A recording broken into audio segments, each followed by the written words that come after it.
Welcome to Brown in the City. This is Shantae. And this is Letitia, and today we're going to talk about the many faces of abuse. Abuse, a topic that's not really talked about. Why? Because I feel like the people that's being abused, they fear retaliation. They feel like they'll be in more danger. A lot of times it could be someone that they love. We're going to highlight how you could possibly overcome abuse. It's very hard to overcome being abused. Mm-hmm. You know, you can physically remove yourself, but mentally, that's a long road to recover. Mm-hmm. You know, just like Tisha said, it's not talked about enough because they're scared to talk about it. Right. They don't know who to go to. Mm-hmm. You know, so yeah, they may be afraid if, you know, they do bring in certain relatives and friends that, you know, it can go left, you know, and they're scared of that. You know, it may be children involved, you know, the reason why they don't speak up because they want to, you know, keep the peace around their children. So yeah, I would say just abuse in general. A lot of people, they deal with abuse as well because they feel like these people love them. So it's like a mental thing. Anyone that hits you, anyone that physically abuse you, anyone that is mentally abusive to you, verbally abusive to you, they cannot love you. They just can't. I'm sorry. They can't because they wouldn't want to see you hurt from all of the abuse. So they just can't. it's not like they can't, they don't. They don't. They That's a better don't word love for it. you. They don't. They don't. And that's just it. So we're going to talk about the different types of abuse, and we're going to start with the physical abuse. Physical abuse. In no way, shape, or form should anyone put their hands on anybody. That is unacceptable. It's other ways to handle a situation. You can't say, oh, you know, this person's hot-headed, they're intoxicated. No, you know right from wrong. You know what you should do and what you shouldn't do. And I feel no one should never put their hands on no one. And I feel like the moment that you feel like you want to hit someone, that's the moment that you should walk away. It's not worth going to jail. Walk away. It's not worth it. Yeah. No matter how hard you may feel provoked, you know, let it go. Let it go. It's not worth it for you or the other person. And the person that's being hit on, you have to make that choice to walk away and to not go back. And I know it's easier And said stay in than your done. ground. And I know it's easier said than done Yeah. because obviously, you know, we haven't been in that particular situation. But a lot of times, just in all relationships, people just get comfortable. And if you're comfortable with a person, you allow them to do things that they shouldn't be doing to you. Yeah. But, you know, that's not acceptable. At all. Yeah, not acceptable at all. So definitely, once someone hits you, it's time to move on. Yeah. Because, you know, once they do it once, they'll do it again. Once they see that you'll put up with it, it'll be 2 and 3 times in it going forward. So just walk away. Yeah. I totally agree with that. Okay, so now we're going to talk about mental abuse. One of the worst types of abuse, in my opinion, I feel like that's the abuse where people can literally make you not feel worthy, make you feel like you have no confidence in yourself. All the gaslighting in the world, making it seem like everything is your fault, manipulation. So I feel like that's someone in your life that's mentally abusing you. Your mental is everything. The way you feel about yourself is everything. Because you can't do many things for anyone else if you don't feel good about yourself. Yeah. So that mental abuse that you're getting from whomever is around you, don't give them your time. Don't give them your presence. Yeah. I feel like with the mental abuse, it's signs. You know, they isolate you from your friends, your family. You know, they just say things to you to make you feel like you're not worth anything. You know, It's just more of a control, you know. Definitely. They just want you around just them. You know, you can't associate yourself with no one. Yeah, so.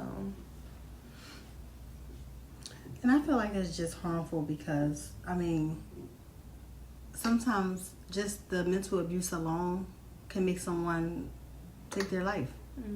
There's a lot of people that they can't take things like that. So if you're saying so many things about them, people are not strong enough to take mental abuse.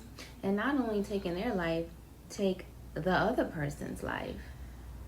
You know, it shatters everything. It does. I feel like the mental abuse, like I said, I feel like the mental abuse is everything. That's your way of thinking. It's how you feel about yourself. Yeah. So if you have someone constantly around you telling you how you're not good enough and how you can do this better and how you just not worth it, and I'm gonna always say everything that anybody say is easier said than done, especially if you're not going through it. But I'm here to tell you that it's better on the other side. If you're with someone that's making you feel low about yourself, more than likely they're not the person for you. Yeah. Move on. Move on. Yeah. Verbal abuse. You should never stay with anyone or be around anyone that verbally abuses you. It hurts you. Words hurt. It tears you down. It destroys your self-confidence. No one should ever have the right to call you out of your name. That is the lowest of the low. And I'm gonna go to even just not even just the relationships, but I'm talking about even just like parents talking to children. Like I feel like a lot of children go through abuse. Like just in general, I could just be walking down the street and I'll hear like a mom cussing at her kids, and I'd be like, "What in the world?" There's so many ways to handle that, and that's not the way. So disheartening. It's not the way. I mean, we teach our kids. That's what we're here. We're here to teach our children. So teaching them that, or teaching them that's the way to behave when you're not doing something that I don't like, is just going to create the monster. It's like a ripple effect. Right. When they get older, you know, they were being talked down, okay? When they get older, it's like it's okay to it becomes the verbal abuse a person that's around them in their lives, etc. Yeah. You know? So just in general, like the verbal abuse, even if it's from a parent, you're teaching your children the wrong thing. Yeah. Like you don't want that. Yeah. You know. And would you want someone to verbally abuse your child? No. And that's the thing, and that's another thing that kills me with some parents as well, because they'll talk to their kids any kind of way, but then someone will do it to their kid, and they be like, "Don't talk to my kid like that." And it's like, okay, like you have to set an example, of how you want your kids to be treated. Because if you treat your kids like crap, or not even treat them like crap, but if you're talking to them like you're talking to another adult, which honestly you shouldn't be talking to no other adult like that either. Like you have to just not verbally or in a way where you wouldn't want spoken to yourself. Yeah. But I feel like just kids, they learn from that, and they grow up to be adults and turn out exactly that way. Yeah. And that's sad. Yeah. It shouldn't be that way. Yeah. Emotional abuse, blame shifting, making you responsible for their moods and their actions, guilt tripping. You know, you should never be with someone or be around someone when they're constantly throwing things up in your face of what they've done for you. Because at the end of the day, it wasn't genuine. You know, emotional withholding. You know, that right there, for a person to punish you, you know, by ignoring you, not giving you affection, not being there for you, that's low. And again, we can go to not just the relationship, but Yeah. even children. Yeah. You know, like, you know, a parent not giving their children affection because of whatever reason, but it's just not right. It's not right. And, you know, emotional abuse in general is just probably the worst. And I say that because it's within. It's within our hearts, our souls, like how we feel deep down inside. Yeah. Especially when you really care. And it's worse than the scars on Yeah, your face. Like yeah, somebody can yeah. be abused, but listen, that hurt in the inside will hurt more than those scars. Yeah. Trust me. So yeah, that's like nothing to be played with. Yeah. And it definitely shows physically, you know, it causes a person to lose weight or gain weight or, you know, just not feeling confident. You know, how can you sleep peacefully knowing that you're constantly hurting someone? Or just being hurt. When you're the person You know? being hurt. And you at the can't end of the sleep. day, do you know that when you intentionally mistreat someone, it comes around in all Always shapes do. and forms. It comes Always around. do. You may not get what you're giving, but it comes in finances. You may wake up, blink of an eye, and don't have nothing. Your health may deteriorate. You know, it could be anything. God is just. Always know that God is just. You know, so you should never want to just hurt someone. So just abuse in general. Whether it's physical, mental, or verbal abuse, it's all wrong. All absolutely wrong. So I would encourage anyone that's dealing with any of those to move on. Because you don't have to deal with it. You don't. We all deserve better. So move on. My final thought is going to be whether it's physical, mental, emotional, or verbal abuse, it's never justified. So the moment we start recognizing it and talking about it openly, it breaks away its power. Yeah, and do know that, you know, abuse escalates very slowly. It starts with intimidation and so forth and so on. You know, recognize the red flags. Recognize how you're being talked to, you know, and just sit back and just, you know, reflect on that and make a decision of what you need to do to get out of that situation. Because it just takes one time.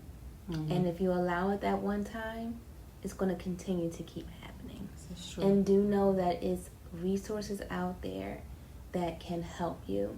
You know, don't be afraid to speak up. You know, go to someone that you know that you can trust, that you can confide into. And it's okay. Don't look at yourself as a weak person. You are strong. Yeah, so. And if you do need help, we have a U.S. domestic violence hotline. And that number is going to be 1-800-799-7233. Thank you so much, guys, for joining us. And please, when you get a chance, please go follow our Brown in the City podcast on Instagram. And our YouTube channel, Brown in the City. Thank you. Thank you for tuning in. We decided to add a little segment, which is going to be called Our Hot Topics. Whatever we think that is going on in the industry or just in the world in general that we feel like you guys may want to hear about, or if we just feel strongly about it, we're going to talk about it. And today we're going to talk about, since we're talking about abuse, we're going to talk about Cassie and Diddy. Okay? My opinion about the whole situation is, obviously, she loved this man. because I feel like she did so much that seems like it's not her character to please him. So with her, I feel like it was physical abuse, all of the above. I feel like she went through, and I mean, sadly, she dealt with it, and I'm glad she got over it and moved on. But obviously, it takes a lot of healing, so she's still going through a healing process. And to go back on it, I just feel like, seeing, and hearing what's going on, it seemed to me that she wanted to do any and everything to make him happy. Mm-hmm. She wanted to please him. Right. She loved him. It was said that, she wanted children by him. Mm-hmm. I just feel like when a person has that much power over you, mm-hmm. it's like you dismiss the abuse. You don't look at it as it's abuse. You look at it as, this person loves me. Sure. Yep. They care for me. But no, it's not. Mm-hmm. It's not. And yeah, she realized like, hey, this is not good. Mm-hmm. This is not good. And I'm sure it took her a very, very long time to even get that power back within herself to say, hey, this right here, this is not me. This is not me. Or the coverage to even talk about it in general. I mean, she went through so much. The fact that she's telling us all this stuff is like mm-hmm. beyond me. Mm-hmm. Like, I mean, she probably feel like that's part of her healing process. Like, she just want to get it out there. So, and like I said, it's a control thing. Like, she's young. She was very young, mm-hmm. and a person like that, they want to mold you into what they want mm-hmm. you to be, mm-hmm. and it happens out here. Mm-hmm. It does, and it's really sad, and it's just so unfortunate. Very. Mm-hmm. Yeah, it's horrible. I agree with that.